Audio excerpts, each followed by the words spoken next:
வணக்கம். இன்னைக்கு நம்ம இன்டர்நேஷனல் லெவலில் ஏற்பட்டிருக்கக்கூடிய சில முக்கியமான டெவலப்மெண்ட்ஸ் பற்றி பார்க்க போகிறோம். இப்போ ரீசன்ட் டைம்ஸில் பார்க்கும்போது பிரெஞ்சு பிரசிடென்ட் இமானுவல் மேக்ரான் அவர்கள் ரஷ்யாவுக்கு எதிராக கடுமையான சில விஷயங்களை பேசிக்கிட்டே வராரு.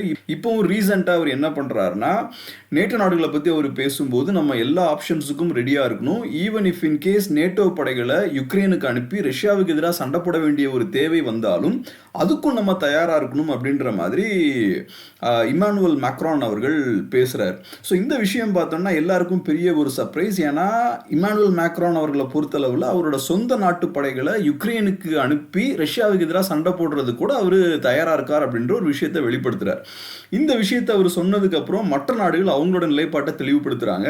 எங்களுக்கு எங்கள் நாட்டு படைகளை யுக்ரைனுக்கு அனுப்புறதுல எந்த விருப்பமும் கிடையாது. நேட்டோ படைகள் கண்டிப்பாக யுக்ரைனில் போய் ரஷ்யாவுக்கு எதிராக சண்டை போட மாட்டாங்க அப்படின்ற விஷயத்தை மற்ற நாடுகள் தெளிவுபடுத்துறாங்க. ஸோ இப்போ முக்கியமான ஒரு கேள்வி என்னன்னா, மற்ற நேட்டோ நாடுகளை பொறுத்தளவில் அவங்களும் யுக்ரைனுக்கு சப்போர்ட் பண்ணுறாங்க. பட் டைரெக்டாக களத்தில் இறங்கி ரஷ்யாவுக்கு எதிராக சண்டை போடுற ஒரு பிளான்ல அவங்க இல்லை, அதுக்கு அவங்க தயாராக இல்லை. பட் பிரான்ஸ் மட்டும் ஏன் இந்த எக்ஸ்டென்ட்டுக்கு கிரவுண்டில் இறங்கி ரஷ்யாவுக்கு எதிராக சண்டை போடுறதுக்கு அவங்க ரெடி ஆகிட்டாங்க இப்போ அப்படின்ற ஒரு கேள்வி இருக்குது. இதில் முக்கியமான இன்னொரு விஷயம் என்னென்னா, ஃப்ரான்ஸோட டிஃபென்ஸ் ஸ்பெண்டிங்கும் பார்த்தோன்னா ரொம்ப வேகமாக அவங்க இன்க்ரீஸ் பண்ணிட்டு வராங்க. 2017 ஏறக்குறைய 30 to 40 பில்லியன் யூரோஸ் அவங்க ஒவ்வொரு வருஷமும் டிஃபென்ஸுக்கு ஸ்பெண்ட் பண்ணிட்டு வந்தாங்க. இப்போ பார்த்தோன்னா 24 அவங்க டிஃபென்ஸ் ஸ்பெண்டிங்கை ஏறக்குறைய 2 times இன்க்ரீஸ் பண்ணியிருக்காங்க. 60 பில்லியன் to 70 பில்லியன் யூரோஸ் அவங்க ஸ்பெண்ட் பண்ண போகிறதா அவங்க சொல்கிறாங்க. ஸோ ஃப்ரான்ஸோட டிஃபென்ஸ் ஸ்பெண்டிங்கையும் பார்த்தோன்னா ரொம்ப டிராஸ்டிக்காக இன்க்ரீஸ் பண்ணிட்டு வராங்க. ஸோ இந்த விஷயங்கள்லாம் பார்க்கும்போது ஃப்ரான்ஸ் வருங்காலங்களில் ரஷ்யாவுக்கு எதிராக ஒரு சண்டைக்கு அவங்க ரெடி ஆகிக்கிட்டு இருக்காங்க அப்படின்ற மாதிரி பரவலாக பேசப்பட்டு வருது. ஸோ நம்ம ஏற்கனவே கேட்ட கேள்வி தான், ஃப்ரான்ஸுக்கு ஏன் இந்த அவசரம், ஏன் அவங்களுக்கு ரஷ்யா மேலே இவ்வளோ பெரிய கோவம், ரஷ்யாவுக்கு எதிராக சண்டை போடணும் அப்படின்ற ஒரு அர்ஜென்சி அவங்க காட்டுறாங்க அப்படின்ற ஒரு கேள்வி இருக்குது. இது ரொம்ப முக்கியமான ஒரு subject. Main stream media mostly பார்த்தோம்னா இந்த இஷ்யூ அவங்க டச் பண்ணவே இல்லை. மோஸ்ட்லி அவங்களோட டிபேட்ஸ்லாம் பார்க்கும்போது ஏதோ ஃப்ரான்ஸுக்கு யுக்ரைன் மேலே பெரிய ஒரு அக்கறை இருக்கிறதாகவும், யுக்ரைன் மக்களுக்காக ஃப்ரான்ஸ் களத்தில் இறங்குறதுக்கு தயாராக இருக்கிறதாகவும் அவங்க பேசிகிட்டு இருக்காங்க. பட் ஃப்ரான்ஸை பொறுத்தளவில் அவங்க ரஷ்யாவுக்கு எதிராக இன்னைக்கு திரும்புகிறாங்கன்னா அதுக்கு முக்கியமான ஒரு காரணம் இருக்குது. ஆப்பிரிக்காவில் இன்னைக்கும் ஃப்ரான்ஸுக்கு பெரிய இன்ஃப்ளூயன்ஸ் இருக்குது. பட் அந்த இன்ஃப்ளூயன்ஸ் பார்த்தோம்னா வேகமாக குறைஞ்சு வந்துக்கிட்டே இருக்குது. ஆப்பிரிக்காவில் ரஷ்யர்கள் பிரான்ஸுக்கு எதிராக நிறைய விஷயங்களை செஞ்சுட்டு வராங்க. இப்போ ரீசெண்டாக நம்ம நியூஸ்லாம் ஃபாலோ பண்ணும்போது கடந்த 2 ஆண்டுகளில் ஆப்பிரிக்காவில் நிறைய ஆட்சி மாற்றங்கள் நடந்த செய்திகளை கண்டிப்பாக நீங்கள் பார்த்துருப்பீங்க. குறிப்பாக நைஜர், மாலி, அப்புறம் கபான், புர்ஹான் ஃபாசோ, இந்த மாதிரியான ஆப்பிரிக்க நாடுகளில் ஃப்ரான்ஸுக்கு ஃபேவரபுளாக இருந்த கவர்மெண்ட்ஸ் கொலாப்ஸ் ஆகி புது கவர்மெண்ட்ஸ் அங்கே டேக் ஓவர் பண்ணியிருக்காங்க. ஸோ இந்த நாடுகள்லாம் பார்த்தோம்னா மிலிட்ரி கூ நடந்திருக்கு. இந்த மிலிட்ரி கூவெல்லாம் பொறுத்தளவில் ஃப்ரான்ஸுக்கு எதிரான இந்த மிலிட்ரி கூவை ரஷ்யாக்காரங்க சப்போர்ட் பண்ணியிருக்காங்க. ஸோ இது பார்த்தோம்னா ஆப்பிரிக்காவில் ஃப்ரான்ஸுக்கு பெரிய ஒரு பின்னடைவை ஏற்படுத்தியிருக்கு. எப்படி கொலோனியல் டைம்ஸில் ஃப்ரான்ஸுக்கு நிறைய காலனிஸ் ஆப்பிரிக்காவில் இருந்ததோ அதே மாதிரி இன்னைக்கும் பார்த்தோம்னா ஃப்ரான்ஸ் ஆப்பிரிக்காவில் ஒரு பெரிய ஒரு சீக்ரெட் எம்பையரே வச்சிருக்காங்க. அந்த நாடுகளை அவங்க கட்டுப்பாட்டுக்குள்ள வச்சு அவங்களோட ரிசோர்ஸஸை சுரண்டிட்டு இருக்காங்க. அந்த விஷயத்தை பார்த்தோம்னா இன்னைக்கு ரஷ்யாக்காரங்க சேலஞ்ச் பண்றாங்க. ஆப்பிரிக்காவில் பிரான்ஸுக்கு நிறைய பிரச்சனைகளை கொடுக்குறாங்க. ஸோ இதுதான் பார்த்தோம்னா பிரான்ஸ் ரொம்ப கோவப்படுத்துது. இன்னைக்கு அவங்க யுக்ரைனை ஒரு காரணமாக காட்டி அவங்க ரஷ்யாவுக்கு எதிராக திரும்புறாங்க. ஸோ ஆப்பிரிக்காவில் என்ன நடந்துட்டு இருக்கு அப்படின்ற அந்த முக்கியமான விஷயத்தை நம்ம இப்போ டீட்டெயில்டாக பார்ப்போம். பிரான்ஸை பொறுத்தளவில் எப்படி மற்ற ஐரோப்பிய நாடுகளுக்கு 19, 20ஆம் நூற்றாண்டு காலகட்டங்களில் ஆப்பிரிக்காவில் நிறைய காலனிஸ் இருந்ததோ அதே மாதிரி பிரான்ஸுக்கும் பார்த்தோம்னா வெஸ்ட் ஆப்பிரிக்காவில் நிறைய காலனிஸ்லாம் இருந்தது. குறிப்பாக இப்போ இருக்கக்கூடிய ஆப்பிரிக்க நாடுகள் Senegal, Guinea, Algeria, Morocco, Tunisia, Ivory Coast, Benin, Niger, Mali, Gabon, இந்த மாதிரியான நாடுகள்லாம் பார்த்தோம்னா அந்த காலகட்டங்களில் பிரான்ஸோட கட்டுப்பாட்டு கீழே இருந்தாங்க. பிரான்ஸோட காலனிஸாக தான் இருந்தாங்க.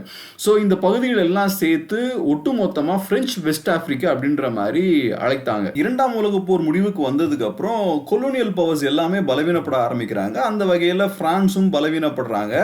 அதுக்கப்புறம் ஆப்பிரிக்க நாடுகளுக்கு ஒவ்வொன்றா விடுதலை கிடைக்க ஆரம்பிக்குது. அவங்க பிரான்ஸோட கட்டுப்பாட்டு கட்டுப்பாட்டிலிருந்து அவங்க வெளியே போக ஆரம்பிக்கிறாங்க. இண்டிபெண்டன்ட் நேஷன்ஸா அவங்க மாறுறாங்க. ஏறக்குறைய 1960 இந்த காலகட்டங்கள்லாம் வந்து சேரும்போது பிரான்ஸ் கையில எந்த ஆப்பிரிக்கன் காலனியும் இல்ல, எல்லா நாடுகளுக்கும் விடுதலை கிடைச்சிருது. பட் இருந்தாலும் பிரான்ஸை பொறுத்தளவுல அவங்களோட காலனிஸ்ல தொடர்ந்து அவங்களோட ஆர்மியை நிறுத்தி வைக்கிறாங்க. இன்னைக்கு வரைக்கும் பார்த்தோம்னா நிறைய ஆப்பிரிக்க நாடுகள்ல பிரான்ஸோட படைகள் பார்த்தோம்னா நிறுத்தி வைக்கப்பட்டிருக்கு.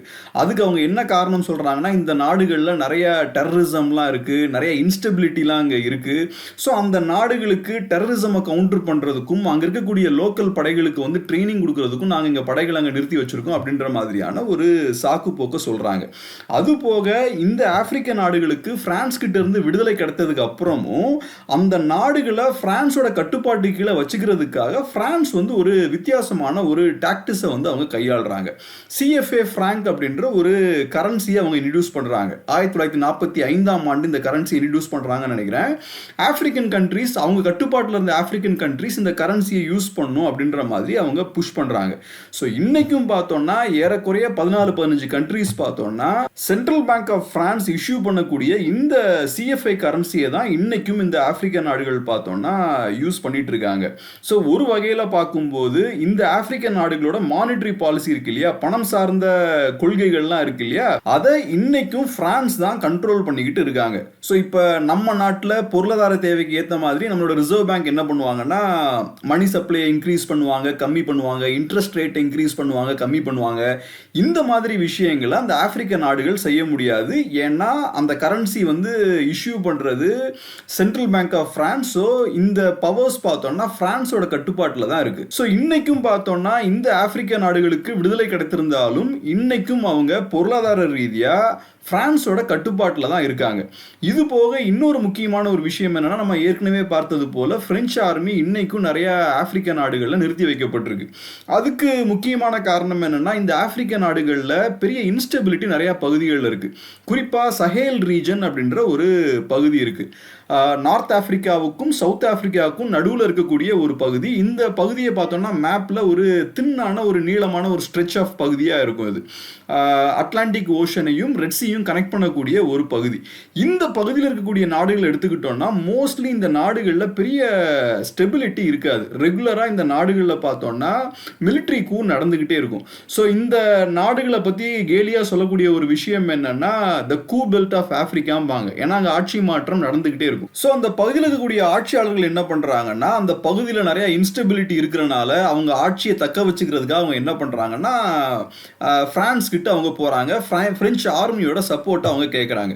இதை ஒரு சாக்கு போக்கா யூஸ் பண்ணி பிரெஞ்சு ஆர்மியை பிரெஞ்சு கவர்மெண்ட் அந்த நாடுகளில் ஸ்டேஷன் பண்ணுறாங்க. ஸோ இப்போ பிரான்ஸ் கிட்ட நம்ம கேட்டோம்னா, ஏன் உங்கள் படைகளை நீங்கள் ஆப்பிரிக்க நாடுகளில் ஸ்டேஷன் பண்ணியிருக்கீங்கன்னு நம்ம கேட்டோம்னா அவங்க என்ன சொல்லுவாங்கன்னா, இந்த நாடுகளில் ஸ்டெபிலிட்டி இல்லை, அங்கே நிறையா மிலிட்டன்சி இருக்குது. ஸோ மிலிட்டன்ஸை கவுண்டர் பண்ணுறதுக்காகவும் அந்த நாடுகளோட அரசாங்கங்களை பாதுகாக்கிறதுக்காகவும் நாங்கள் எங்கள் ஆர்மி அங்கே நிப்பாட்டியிருக்கோம் அப்படின்ற மாதிரி சொல்லுவாங்க.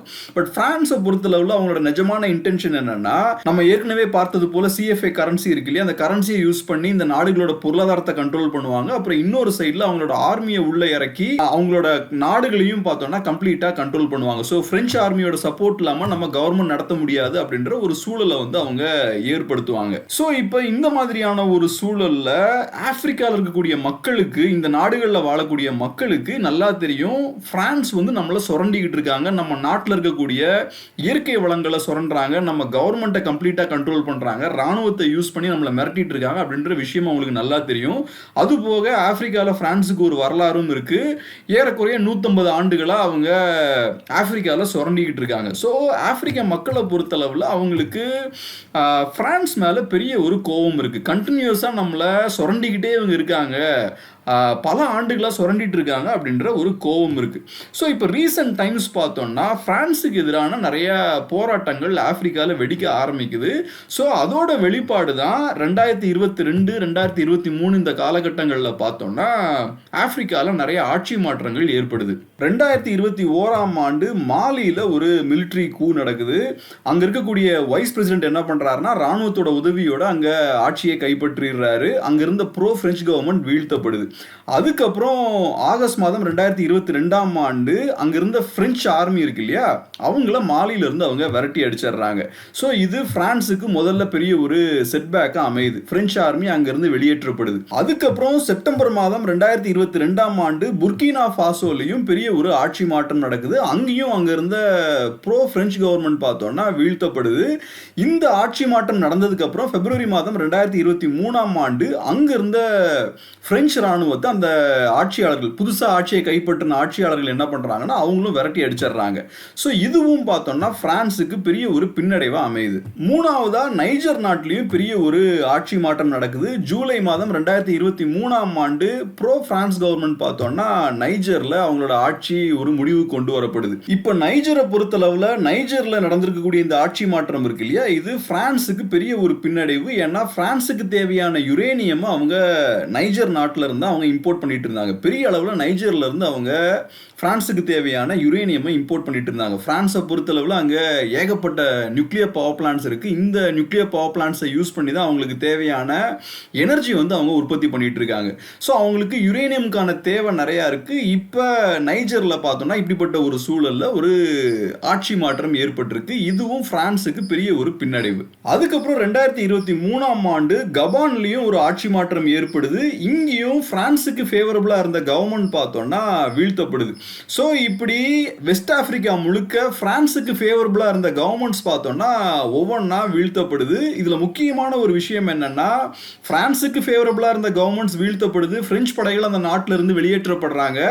அதுக்கப்புறம் அவங்க என்ன பண்றாங்கன்னா ரஷ்யர்களோட வேக்னர் ஆர்மியை உள்ள கொண்டு வந்து ஸ்டேஷன் பண்றாங்க. ஸோ பிரெஞ்சு ஆர்மி அங்க என்ன வேலை பார்த்துட்டு இருந்ததோ அந்த வேலையை இப்ப ரஷ்யன் ஆர்மி, வேக்னர் ஆர்மி இருக்காங்க இல்லையா, அவங்க இந்த நாடுகள்ல அந்த விஷயங்களை பண்றாங்க. ஸோ இப்போ அவங்களுக்கு தேவையான மிலிட்டரி சப்போர்ட்டை ரஷ்யாக்காரங்க கொடுத்துட்டு இருக்காங்க. அது போக பொருளாதார ரீதியாகவும் இந்த நாடுகளுக்கு என்னென்ன தேவைகள் இருக்கோ அந்த விஷயங்களையும் ரஷ்யாக்காரங்க செஞ்சுட்டு வராங்க. ஸோ இப்படி இந்த லாஸ்ட் 2 இயர்ஸ் பார்த்தோம்னா வெஸ்ட் ஆப்பிரிக்கால பிரான்ஸோட இன்ஃப்ளூயன்ஸ் கம்மியாகிக்கிட்டே இருக்கு, ரஷ்யாவோட இன்ஃப்ளூயன்ஸ் அதிகமாகிக்கிட்டே இருக்கு. இன்னும் ரொம்ப சிம்பிளா சொல்லணும்னா ரஷ்யர்கள் பிரெஞ்சை வந்து அங்க வெஸ்ட் ஆப்பிரிக்கால இருந்து அடிச்சு வெளியேற்றிட்டு இருக்காங்க. ஸோ இங்க வெஸ்ட் ஆப்பிரிக்கால பிரான்ஸுக்கு நிறைய இழப்புகள் ஏற்படும் போது நேச்சுரலா இப்ப இம்மானுவல் மேக்ரோன் என்ன யோசிக்கிறாருன்னா, நம்ம ரஷ்யாவுக்கு எதிராக அக்ரெசிவா போக வேண்டிய ஒரு டைம் வந்துருச்சு அப்படின்ற மாதிரி யோசிக்கிறார். ஸோ யுக்ரைனை ஒரு சாக்கு போக்கா யூஸ் பண்ணி, ஒரு காரணமா காட்டி யுக்ரைனை யூஸ் பண்ணி அவரு நேட்டோவை ரஷ்யா பக்கம் திருப்பக்கூடிய அந்த வேலைகளில் இம்மானுவல் மேக்ரோன் வந்து ஈடுபட்டு இருக்காரு. பட் இதுல முக்கியமான ஒரு விஷயம் என்னன்னா, இந்த விஷயங்களெல்லாம் இம்மானுவல் மேக்ரோன் பண்ணினாலும் ஆப்பிரிக்கால இனிமேல் ஃபியூச்சர்ல பிரான்ஸால பெரிய அளவுக்கு இதுக்கு முன்னாடி எப்படி அவங்க ஆப்பிரிக்காவை கண்ட்ரோல் பண்ணாங்களோ அதே மாதிரி கண்ட்ரோல் பண்ண முடியாது அப்படின்ற மாதிரி தான் தோணுது. ஏன்னா நம்ம ஏற்கனவே பார்த்தது போல ஆப்பிரிக்க மக்கள் பிரான்ஸ் மேல பெரிய கோவத்துல இருக்காங்க. ஆனா இது ஆப்பிரிக்க மக்களை பொறுத்தளவுல அவங்களுக்கு ரஷ்யா மேல எந்த கோவமும் இல்லை. ஏன்னா ரஷ்யாவை அவங்க ஃப்ரெண்ட்ஸா தான் பாக்குறாங்க. ரஷ்யாவை பொறுத்தளவுல ட்ரெடிஷ்னலா ரஷ்யாவுக்கு ஆப்பிரிக்கால எந்த ஒரு காலனியும் இருந்ததில்லை. ஸோ இந்த கொலோனியல் பாஸ்ட்ன்றது ரஷ்யாவுக்கு ஆப்பிரிக்கால கிடையாது. அந்த வகையில் ஆப்பிரிக்க மக்கள் ரஷ்யன்ஸை வந்து ஒரு பாசிட்டிவான ஒரு ஃபோர்ஸாக பார்க்குறாங்க, ஒரு ஃப்ரெண்ட்லி ஒரு ஃபோர்ஸாக தான் அவங்க பார்க்குறாங்க. ஸோ இந்த விஷயம் தான் இப்போ நடந்துட்டு இருக்கு. இம்மானுவல் மேக்ரான் அவர்களை பொறுத்தளவில் ஆப்பிரிக்காவில் ஏற்படக்கூடிய அந்த இழப்புகள்லாம் இருக்கு இல்லையா, அதுக்கு ஒரு பதிலடி கொடுக்கறதுக்காக இப்போ அவர் ரஷ்யாவுக்கு எதிராக அக்ரெசிவாக திரும்பி இருக்காரு. ஃபியூச்சரில் இது எந்த அளவுக்கு போகும் அப்படின்ற விஷயம் பார்ப்போம். இந்த வீடியோ உங்களுக்கு ரொம்ப யூஸ்ஃபுல்லாக இருந்திருக்கும்னு நம்புகிறோம். டெஃபினட்டாக சேனலை சப்ஸ்கிரைப் பண்ணுங்கள். கண்டிப்பாக வீடியோவையும் முடிஞ்ச அளவுக்கு ஷேர் பண்ணுங்கள். ரொம்ப நன்றி.